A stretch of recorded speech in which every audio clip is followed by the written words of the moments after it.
We're going to go look at the old train, the narrow gauge train that used to run between Breckenridge, Colorado and Como, Colorado. Very interesting history that we have right here in this little mining town called Breckenridge, and I thought you guys might be interested in it.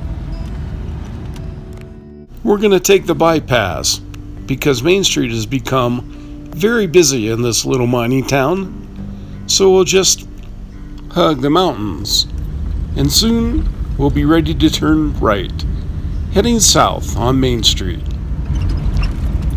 Still plenty of traffic before our next turn left.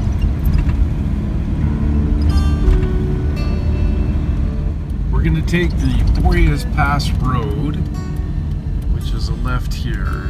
This is an old narrow gauge railroad. You won't know it because we're on pavement, but sure enough, that's what this was.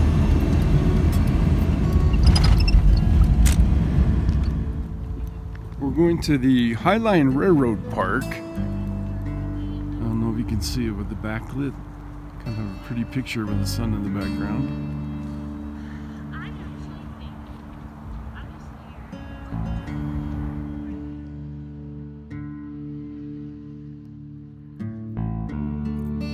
Very interesting display here that is right in the heart of Breckenridge. It doesn't cost anything to go into the park.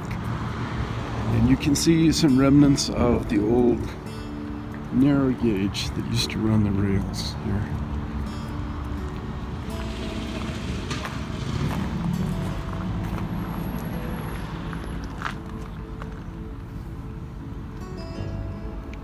Summit County Steel.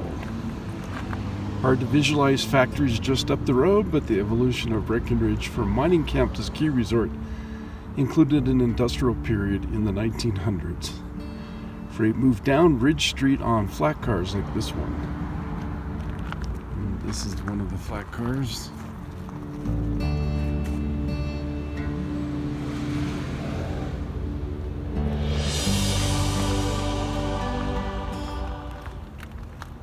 They have the Gold Pan Mining Company pictured here in 1902.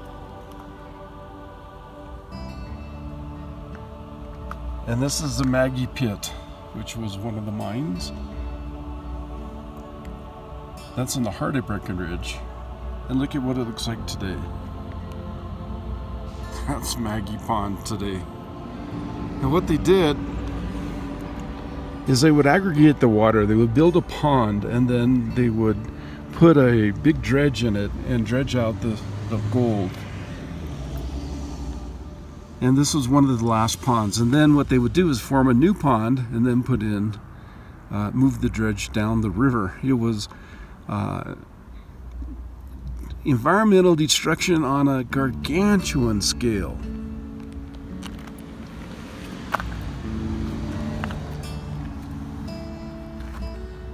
This is Ridge Street in Breckenridge, way back in the day.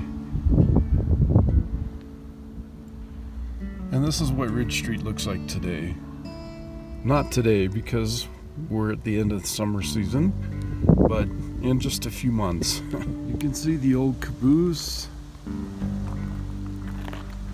and the narrow gauge. These rails are significantly narrower than the traditional train rail. What that did for them was it allowed them to clear less land, so their right-of-ways were narrower and they didn't have to clear as much land.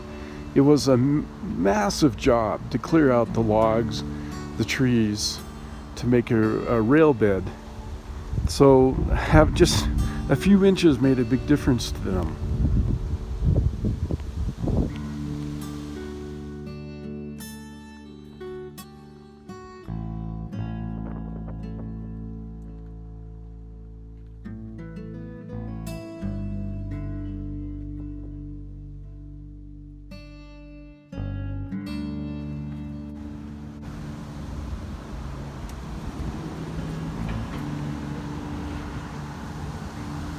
Before the arrival of the railroad, trips from Breckenridge to Denver by wagon were arduous, sometimes dangerous journeys that could take days in bad weather.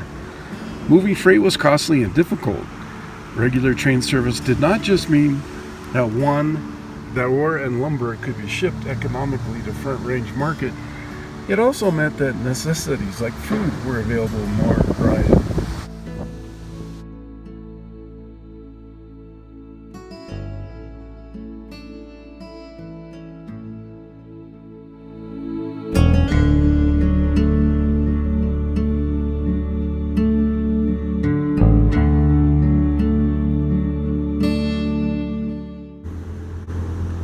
Just amazing how tiny these were. Very, very small.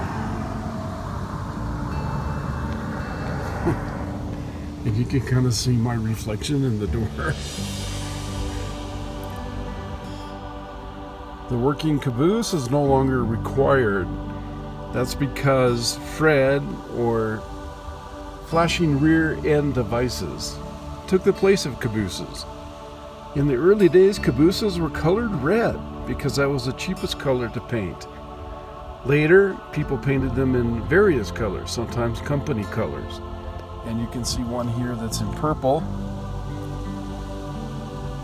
And then finally, they didn't need to paint them red for safety reasons because they had the flashing rear end device. This is what it looked like for this railroad during the winter months.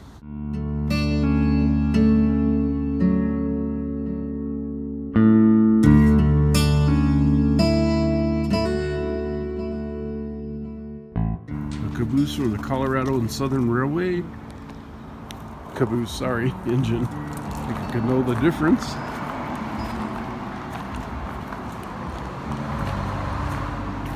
Engine number 9. On loan from the collection of the Colorado Historical Society.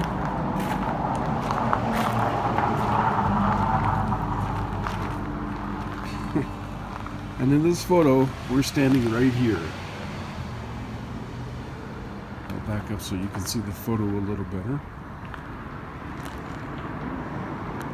The Denver South Park and Pacific, the DSP&P, established a crucial link between Denver and the High Rockies. The goal was to reach the Pacific Ocean, but the harsh winters and challenging mountain terrain took a toll on the railroad companies. The DSP&P never made it to Utah, let alone the Pacific. By 1880, Como, which is a little town over the hill, had become a high alpine hub for the railroad. The Continental Divide rose just to the west. In 1882, workers began laying track over Boreas Pass, the highest railroad pass in the nation at the time, reaching 11,493 feet at the summit. Rail service to Breckenridge and Dillon began in 1882. The High Line eventually crossed the Continental Divide again, and by 1884 continued on to Leadville, another very high town at 10,000 feet. A journey that had taken days by stagecoach or mule train now could be done in about 12 hours.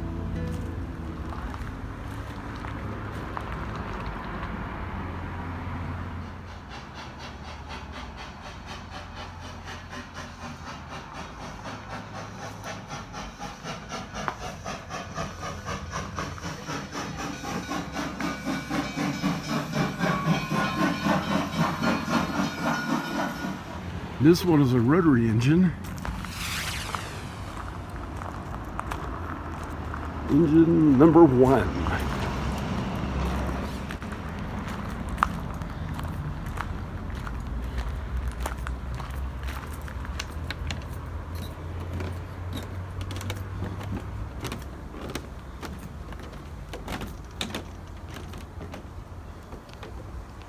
The Denver, Leadville, and Gunnison.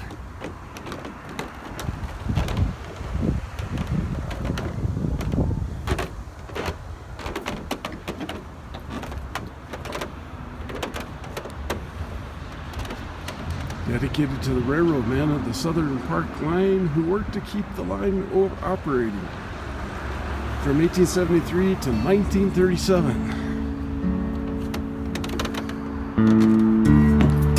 Again, the narrow gauge.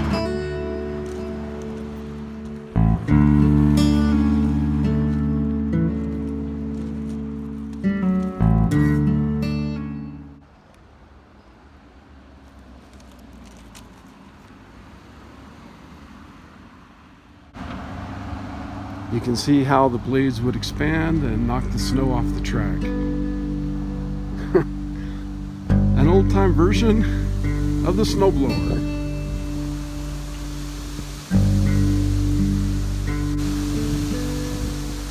A memorial to the last train out. I don't know how this is going to go with the wind. But in 1937, the last train left Breckenridge forever.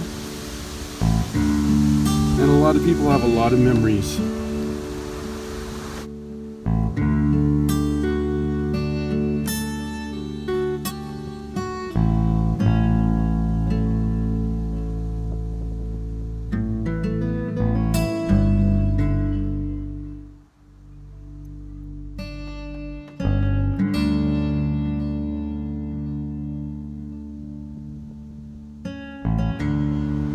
Very interesting playground equipment here.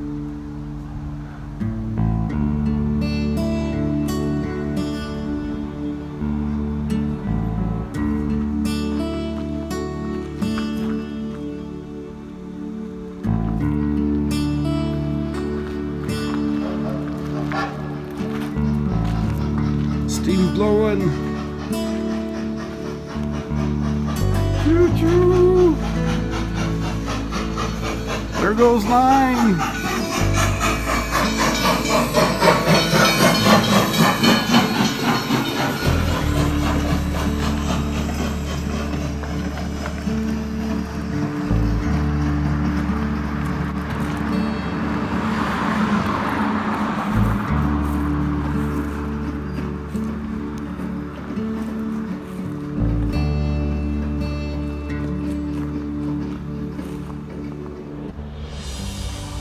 So here we are in the spectacular mountains.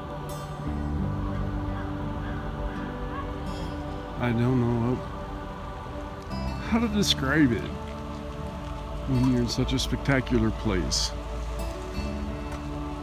I think you guys can understand why I'm willing to live on oxygen at least some part of my life just to be here.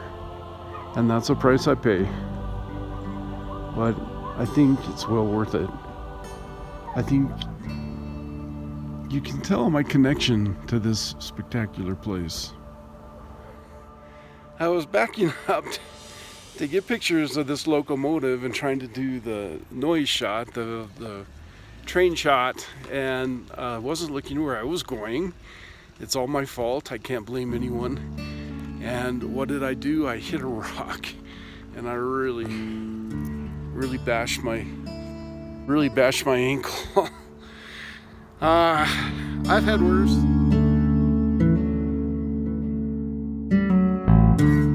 A map of the old rail lines, including the route over Boreas Pass.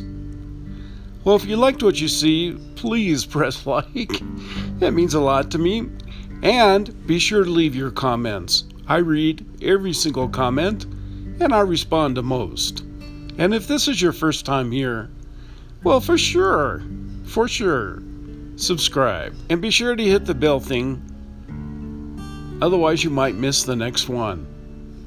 Well, this is Tim Painter for the Van Life, wishing you all the very best. Bye-bye.